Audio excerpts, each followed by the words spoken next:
नमस्कार साथियों, प्रिय दोस्तों, आज अपन शुरू कर रहे हैं चूरू जिला दर्शन।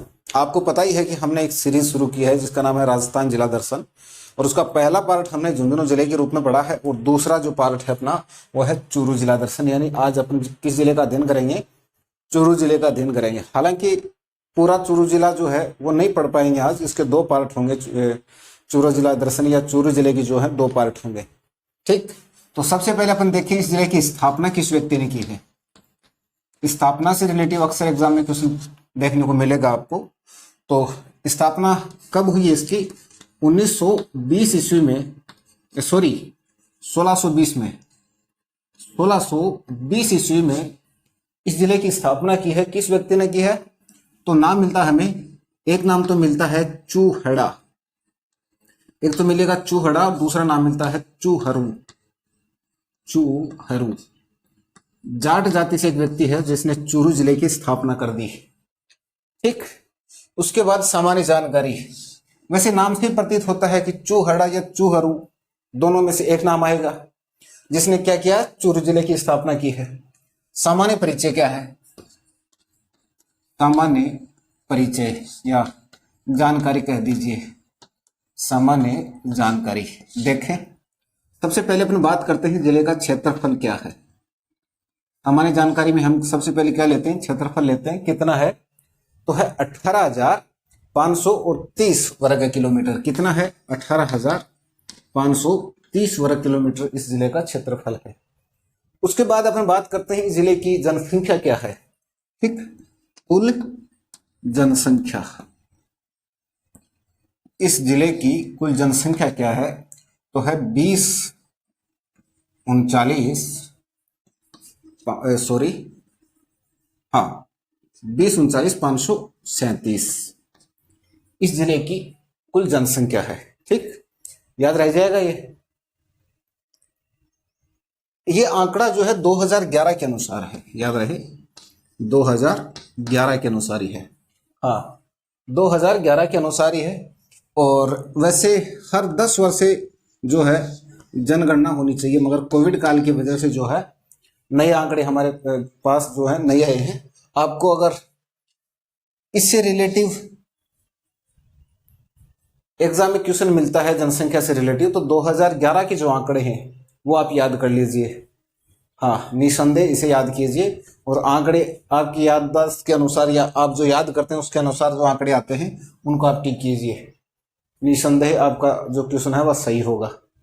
हाँ, 2021 की जो है आंकड़े अभी तक, या जो नेक्स्ट 2021 में होना था, क्योंकि हर 10 साल से जनगणना होती है, इसलिए आपको इसे ही स्वीकार कर लेना है। ठीक, इसे ही मान लेना है। हाँ, अब देख लीजिए आप इस जिले का जनसंख्या घनत्व है। जनसंख्या घनत्व का मतलब ये होता है कि हर वर्ग किलोमीटर पर कितने लोग निवास करते हैं, ये मतलब होता है। मैं पहले बता भी चुका हूं। तो इसमें कितने लोग निवास करते हैं? 147 व्यक्ति हर वर्ग किलोमीटर पर निवास करते हैं झुंझुनू जिले में, सॉरी चूरू जिले में। झुंझुनू का है 361 है वर्ग किलोमीटर पर लोग निवास करते हैं, जनसंख्या घनत्व है। चूरू का कितना है? 147। उसके बाद बात करते हैं इस जिले का लिंग अनुपात क्या है। क्या है? लिंग अनुपात। देख लीजिए इस जिले का लिंग अनुपात क्या है, तो कितना है? 940 प्लस 10 करेंगे इसमें तो झुंझुनू जिले का लिंग अनुपात आ जाएगा, यानी कि 950 या 950 झुंझुनू जिले का लिंग अनुपात है और 940 किस जिले का है? चूरू जिले का है। उसके बाद देख लीजिए साक्षरता दर। साक्षरता दर यानी कि कुल जनसंख्या का कितना प्रतिशत भाग पढ़ा लिखा है या एजुकेटेड है या साक्षर कह दीजिए। ठीक है, कितना परसेंट है? तो 66.08 साक्षरता दर किसकी है? चूरू जिले की है। इस जिले के बारे में कुछ सामान्य जानकारी है। ये जिला क्यों प्रसिद्ध है, किन चीजों के लिए प्रसिद्ध है, वो देख लेते हैं अपन। किन चीजों के लिए चूरू जिला प्रसिद्ध है? चलिए बात करते हैं ये जिला प्रसिद्ध क्यों है, क्यों प्रसिद्ध है या प्रसिद्ध क्यों है। ठीक, ये आंकड़े जो हैं महत्वपूर्ण होते हैं। ठीक, याद रखना, महत्वपूर्ण चीजें यहां आ जाएंगी, वैसे ऐसा नहीं है। सबसे पहले मैं रख रहा हूं यहां पर चूरू जिला काले हिरण के लिए बड़ा प्रसिद्ध है। काले हिरण या एक सेंस में इसे कृष्ण मृग भी कहते हैं, कृष्ण मृग या काले हिरण बड़े प्रसिद्ध। इस चीज को लेकर या इस हिरण को लेकर चूरू जिला बड़ा प्रसिद्ध है। हर राजस्थान स्टेट लेवल के जो भी एग्जाम्स होते हैं यहाँ पर करीब करीब ये क्वेश्चन आपको मिल ही जाएगा। ठीक, पहली चीज। उसके बाद आप देखेंगे कि राजस्थान का सबसे गर्म जिला है। राजस्थान का सबसे गर्म जिला। आप देखेंगे यहां पर एक विशेष प्रकार की हवा चलती है ग्रीष्म ऋतु में, जिसको क्या कहते हैं? जिसको कहते हैं लू। अब ये लू क्या होती है, इसके चपेट में जो आते हैं उन्हें पता है कि लू क्या चीज होती है। उसके बाद अपन बात करते हैं, ये जो जिला है ये बालू रेत के या बालू रेत से आच्छादित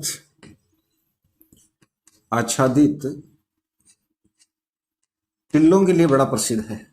ठीक, बालू रेत से आच्छादित टिल्लों के लिए बड़ा प्रसिद्ध है। कौन सा जिला? चूरू जिला। उसके बाद यहाँ पर एक विशेष प्रकार की घास होती है जिसको माचिया घास भी कहते हैं, और पूरा नाम है उसका माचिया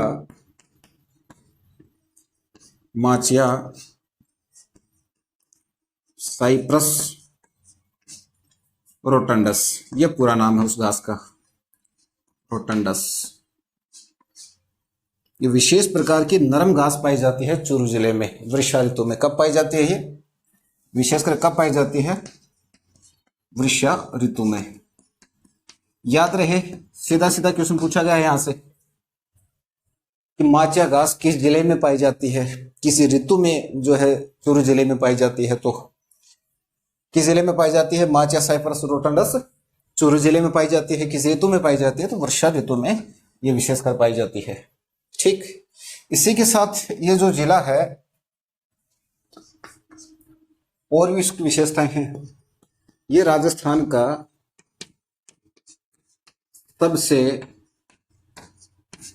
सबसे कम हरियाली वाला जिला है। सबसे कम हरियाली किस जिले में है? चूरू जिले में है। कुल जो हरियाली है राजस्थान की, कुल हरियाली का केवल 0.44% ही जो है पेड़ कहां पर मिलेंगे आपको? चूरू जिले में आपको पेड़ मिलेंगे। यानी कि विशेष ये है कि सबसे कम हरियाली वाला जिला कौन सा है? चूरू। सबसे अधिक भी तो पूछा जा सकता है, तो सबसे अधिक की बात की जाए तो आता है उदयपुर। कौन सा जिला आता है? उदयपुर जिला। सबसे अधिक हरियाली। ठीक, सबसे अधिक हरियाली वाला जिला कौन सा जिला है? उदयपुर जिला है। कौन सा जिला है? उदयपुर जिला। सबसे कम किस जिले में है? तो होगा चूरू जिला। इसी के साथ और क्या फैक्ट हो सकते हैं? तो इसे 1100 खिड़कियों का जिला कहते हैं। 1100 क्या कहते हैं इसे? 1100 खिड़कियों वाला जिला। 1100 खिड़कियों वाला जिला। इस जिले में एक हवेली है जिसका नाम है सुराणा हवेली। कहते हैं कि सुराणा हवेली के कुल खिड़की और दरवाजे जो हैं 1100 हैं, इसलिए सुराणा हवेली बड़ी प्रसिद्ध है। उसके बाद इस जिले में एक दुर्ग भी है। क्या है? दुर्ग है। कहते हैं कि इसे चांदी के गोले दागने वाला जिला कहा जाता है। गोले दागने वाला जिला। कहते हैं कि बीकानेर के शासक के द्वारा जब चूरू पर आक्रमण किया गया था, उस समय चूरू के शासक थे शिवनाथ सिंह। तो शिवनाथ सिंह के पास गोला बारूद खत्म होने पर चांदी के गोले बनाकर उसको जो है फेंके गए थे या उन्हें दागा गया था, ऐसी जो है जानकारी मिलती है। इसलिए चांदी के गोले दागने वाला जिला कौन सा जिला है? चूरू जिला है। और किले की बात आए तो चूरू का किला हो जाएगा। ठीक, उसके बाद और क्या विशेषताएं हो सकती है इस जिले की, तो ये कथकली जो नृत्य है, कथकली कथकली नृत्य की जन्मस्थली कहा जाता है इसे, जन्मस्थली। और मूल रूप से कहा जाता है किसे, सुजानगढ़ को, सुजानगढ़। चूरू की एक तहसील है सुजानगढ़, तो सुजानगढ़ को क्या कहा जाता है, वैसे संगीतकारों की शरण स्थली भी कहा जाता है इसे, संगीतकारों की शरण स्थली। ठीक, तो इस प्रकार से ये थोड़ा सा महत्व बनता है, यानी कि चूरू जिला इन चीजों को लेकर बड़ा प्रसिद्ध है। काले हिरण ये कृष्ण मृग किस अभ्यारण्य में पाए जाते हैं, ये हम हालांकि आगे में पढ़ेंगे कौन सा अभ्यारण्य है वो, ताल छापर अभ्यारण्य। यानी कि जो ताल छापर अभ्यारण्य है, इस अभ्यारण्य में कौन से हिरण पाए जाते हैं, काले हिरण पाए जाते हैं। एक पक्षी भी पाया जाता है यहाँ पर, क्रूजा पक्षी, जो एग्जाम में पूछा भी गया है, और इसे तो कम से कम 20 से 30 बार पूछ लिया हो गया। ये मान के चलना कि स्टेट लेवल की एग्जाम हो और अगर ये क्वेश्चन ना हो तो ये कोई इत्तेफाक ही होगा। बाकी 95% आपको काले हिरण या कृष्ण मृग या ताल छापर से रिलेटिव क्वेश्चन कन्फर्म मिलेगा हर एग्जाम में। ठीक, उसके बाद अपन देखें कि ये राजस्थान का सबसे गर्म जिला है। मैंने आपको बताया कि यहाँ विशेषकर एक हवा चलती है जिसका नाम है लू, बड़ी गर्म हवा होती है। आप कभी एसी में बैठे होंगे और एयर कंडीशनर की बात कर रहा हूं, उसमें बैठने के बाद जब एकाएक हम बाहर निकलते हैं तो कैसा महसूस होता होगा, कल्पना कर सकते हैं। वो यहाँ पर हर वक्त महसूस होता है इस हवा की वजह से, इतनी गर्म हवा होती है लू। उसके बाद बात करते हैं बालू रेत से आच्छादित टीलों के लिए बड़ा प्रसिद्ध यहाँ पर थार का रेगिस्तान फैला हुआ है चूरू जिले में। मातिया साइप्रस रोटंडस यानी एक विशेष प्रकार के नरम घास पाई जाती है यहाँ पर वर्षा ऋतु में। कौन से जिले में, चूरू जिले में, एग्जाम में इसे पूछा गया है। उसके बाद राजस्थान का सबसे कम हरियाली वाले जिला, यानी कुल राजस्थान की जो हरियाली है उसका 0.44% ही किस जिले में है, चूरू जिले में है। इसे 1100 खिड़कियों वाला जिला भी कहते हैं। मैंने आपको बताया कि यहाँ पर एक सुराना हवेली है, उसके लिए बड़ा प्रसिद्ध है। उसके बाद चांदी के गोले दागने वाला जिला इसे कहा गया है। ठीक, ये अभी अभी रिपीट हुआ है। उसके बाद कथकली नृत्य की जन्म स्थली भी इसे कहा जाता है, यह थोड़ा सा महत्वपूर्ण है। अब अपन बात करते हैं इस जिले के प्रमुख मेले कौन कौन से हैं। मेलों को पहले देख लेते हैं। मेले मान लीजिए या मंदिर कह दीजिए, मेले या मंदिर कौन कौन से हैं, मेले या मंदिर। तो सबसे पहला अपन ले रहे हैं, यहां पर एक सालासर बालाजी का मंदिर है, सालासर बालाजी का मंदिर। कौन सा बालाजी है, सालासर बालाजी। ठीक, इसके मंदिर के बारे में थोड़ी जानकारी हासिल करते हैं। इस मंदिर का निर्माण कहते हैं कि 1757 के आसपास मोहनदास ने करवाया था। किस व्यक्ति ने करवाया है, मोहनदास ने। मोहनदास जो है आसोट गांव का एक किसान था। किस गांव का था ये, आसोट गांव का। किस तहसील में पड़ता है, तो सुजानगढ़ तहसील का गांव है ये, सुजानगढ़ तहसील है एक चूरू में, और उसका एक गांव है आसोट, और आसोट के एक किसान है जिनका नाम है मोहनदास। मोहनदास ने 1757 के आसपास सालासर बालाजी का जो मंदिर है, वर्तमान स्वरूप जो है बाद में आया है, लेकिन पहले छोटा मंदिर के रूप में जो है इसका निर्माण करवाया मोहनदास ने। कहते हैं कि मोहनदास को यहाँ पर एक मूर्ति मिली। किसको मिली है, मोहनदास को जो मूर्ति मिली थी वह है दाढ़ी मूछ युक्त मूर्ति है, दाढ़ी मूछ युक्त मूर्ति प्राप्त हुई। किसे हुई है, मोहनदास को। कहते हैं कि मोहनदास आसोट गांव में अपने खेत में हल चला रहा था, तो हल में जो है उलझकर बाहर निकली थी एक मूर्ति। कौन सी मूर्ति, दाढ़ी मूछ युक्त बालाजी की मूर्ति, सालासर बालाजी की मूर्ति। ठीक, आसोट गांव में। यहां पर जो मेला बढ़ता है सालासर में, वो 2 मेले बढ़ते हैं। एक बढ़ता है चैत्र पूर्णिमा को। कब बढ़ता है, चैत्र पूर्णिमा को एक मेला। दूसरा जो मेला बढ़ता है वह बढ़ता है आश्विन पूर्णिमा को। कब बढ़ता है, आश्विन पूर्णिमा। इस प्रकार से 2 मेले बढ़ते हैं। क्या बढ़ते हैं, ये मेले हैं। चूरू जिले के सालासर बालाजी के दो प्रसिद्ध मेले बढ़ते हैं, ठीक, चैत्र पूर्णिमा को और आश्विन पूर्णिमा को। एग्जाम में पूछे गए हैं, ये दोनों ही मेले पूछे गए हैं, ठीक। मोहनदास का नाम भी पूछा गया है। इसी सालासर में या इसी क्षेत्र में एक मंदिर और है, और जिसका नाम है वेंकटेश्वर तिरुपति बालाजी। तिरुपति बालाजी मंदिर है, और इसका निर्माण जो है वो सोहनदास ने करवाया है। किसने करवाया है?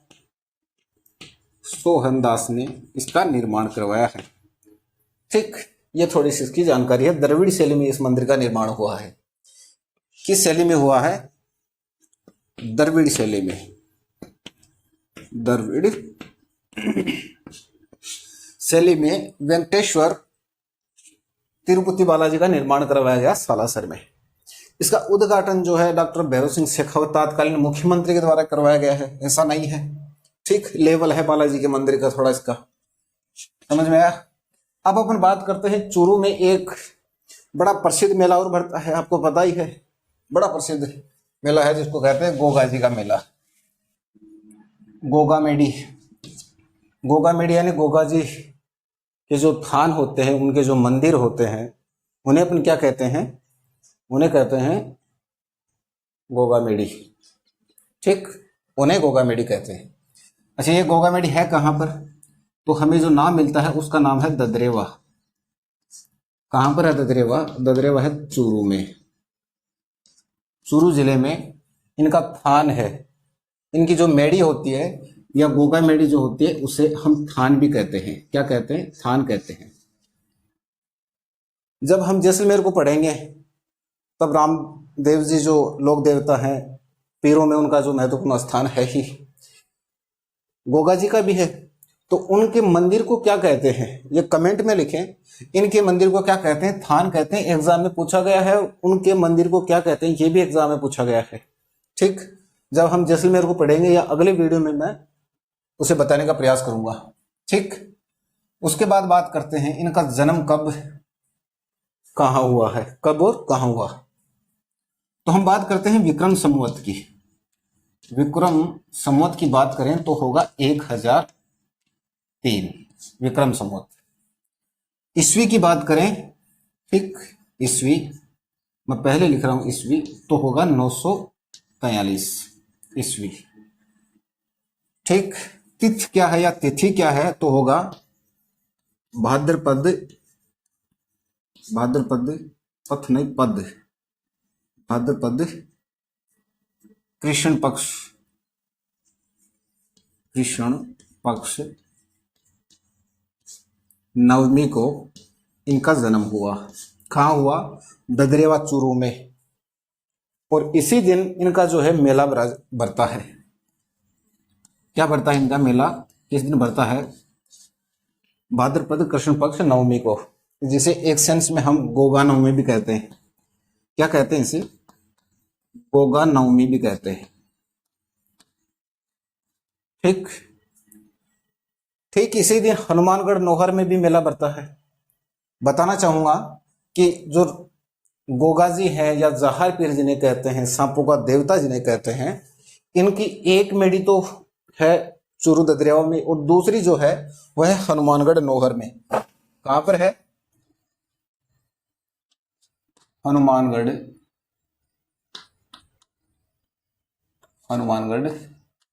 कौन सा गांव है? नौहर। और नौहर में इनकी जो मेड़ी है उसे कहते हैं धुरमेड़ी। क्या कहते हैं? धुरमेड़ी या धड़ मेड़ी मान लीजिए।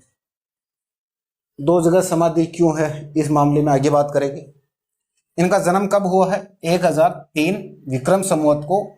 ईस्वी की बात है तो 943 ईस्वी को जन्म हुआ, यानी कि हिंदी का जो माह है वह है भाद्रपद कृष्ण पक्ष नवमी, जिसे हम एक सेंस में गोगा नवमी भी कहते हैं। इस दिन इनका जन्म हुआ। इनके जो पिता है, यानी कि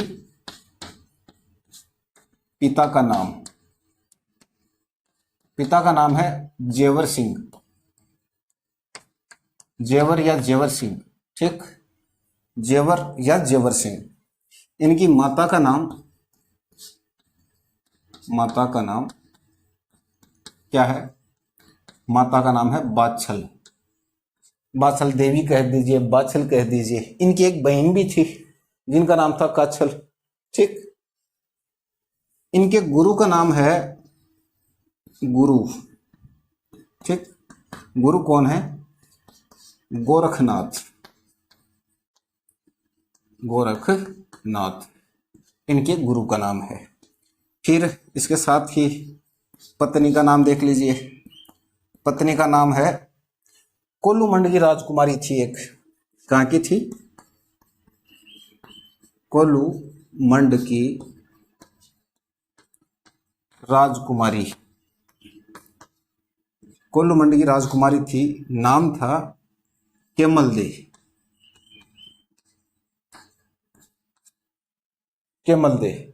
रामदेव जी की पत्नी का क्या नाम था? लोक देवता जो है रामदेव जी, उनकी पत्नी का क्या नाम था? यह भी कमेंट में लिखे। सेम सा ही नाम है, लिखिए कमेंट में। उसके बाद आप देखें, इन्हें जाहर पीर की उपाधि जो है, जाहर पीर की उपाधि जो है किसने दी है? मोहम्मद गजनवी ने। किसने दी है? मोहम्मद गजनवी जो है उन्होंने क्या दी है? इन्हें जाहर पीर की उपाधि दी है। इसी के साथ इन्हें सांपों का देवता भी कहते हैं, सांपों का देवता, सांपों का देवता भी गोगा जी को कहते हैं, ठीक। इसी के साथ एक पूछी गई है कि गोगा जी की ओल्डी कहां पर है? ओलड़ी, गोगा जी की ओलड़ी। लिखता हूं मैं यहां पर, गोगा जी की ओलड़ी। तो कहां पर है गोगा जी की ओलड़ी जो है? वह है सांचौर में। गोगा जी की ओलड़ी कहां पर है? सांचौर में। एग्जाम में पूछा गया है, ठीक। इनकी जन्मभूमि को पूछ लिया गया है। इनका मेला कब बढ़ता है? जन्म तिथि पूछ ली गई है। इसी के साथ इनके पिता का नाम पूछ लिया गया है, ठीक। और थान को पूछा गया है। मैंने बताया कि दुर्मेड़ी एक जगह है, दुर्मेड़ी एक जगह है सिरसमेड़ी। ये जगह क्या है इनकी? सिरसमेड़ी मैंने नहीं लिखा है। ददरेवा में इनकी सिरसमेड़ी है। क्या है? सिरसमेड़ी। कहते हैं कि गोगा जी और मोहम्मद गजनवी का एक युद्ध हुआ। मोहम्मद गजनवी और गोगा जी के मध्य एक युद्ध हुआ। इस युद्ध में, ये युद्ध कहां पर हुआ? ददरेवा चूरू में। तो जब ये युद्ध कर रहे थे तो युद्ध में गोगा जी की जो है गर्दन कट गई थी। कहने का मतलब सर जो है धड़ से अलग हो गया था। और सर कहां गिरा? ददरेवा में। लेकिन फिर भी बिना शीश के जो गोगा जी हैं ये लड़ते लड़ते हनुमानगढ़ नौहर तक पीछा करते हैं। किसका? मोहम्मद गजनवी का। खैर आपको क्या लग रहा है? बाकी है कहानी तो यही है। मोहम्मद गजनवी जो है इनका पीछा करते हैं। फिर उनके द्वारा ही इन्हें जो है जाहर पीर की उपाधि दी गई। और हनुमानगढ़ नौहर में जाकर इनका जो नीचे का शरीर था, जो बाकी का धड़ था, वह शांत हुआ। और वहां पर एक समाधि स्थल बना जिसे अपन क्या कहते हैं? दुर्मेड़ी कहते हैं। क्या है यहाँ पर? इनकी समाधि है, जहां पर हर वर्ष भाद्रपद कृष्ण पक्ष नवमी यानी गोगा नवमी जो होती है, उनका जन्मदिन जिस दिन आता है उस दिन यहां पर मेला बढ़ता है, ठीक। यह कहानी है। इसके बाद इनका जो मंदिर है, मंदिर का निर्माण किसने करवाया वो देख लीजिए। और मंदिर का निर्माण किसने करवाया है?